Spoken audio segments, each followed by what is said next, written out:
એકવાર એક શાળામાં ગણિતના શિક્ષકે બ્લેકબોર્ડ ઉપર એક લાઈન દોરી અને વિદ્યાર્થીઓને કીધું કે આ લાઈનને તમે ટૂંકી કરી બતાવો.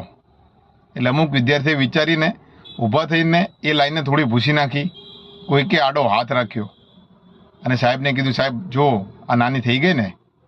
એટલે સાહેબ કહે, તમારે આને અડવાનું પણ નથી અને તમારે આને ભૂસવાનું પણ નથી, એમને તમારે આને નાની કરી બતાવવાની છે. એટલે વિદ્યાર્થીઓ વિચારીને કે સાહેબ આ શક્ય જ નથી.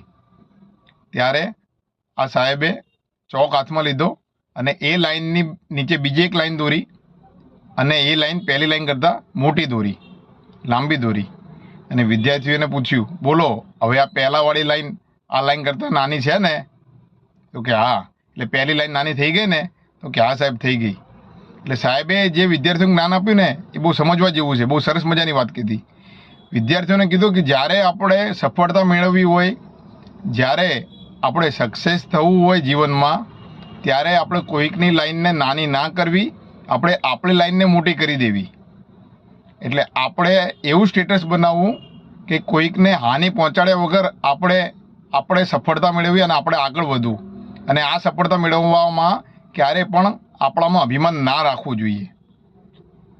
એટલે આપણી હંમેશા લાઈન મોટી જ દેખાશે, પણ આપણે કોઈકને હાનિ પહોંચાડીને આગળ ના વધવું. આપણું સ્ટેટસ અને લાયકાત એવી હોવી જોઈએ. તમારે શું કહેવું આ વિડીયો વિશે? વિડીયો સારો લાગ્યો હોય લાઈક, ફોલો, શેર જરૂર કરો. જય માતાજી, જય ભારત.